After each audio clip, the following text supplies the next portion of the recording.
এসেছে, তাই গোছগাছ করা হলো, সব গোছানো হলো, মালের দাম রেট লাগানো হলো।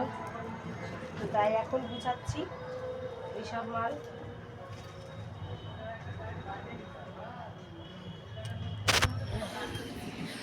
মাল সব পরিষ্কার করলাম।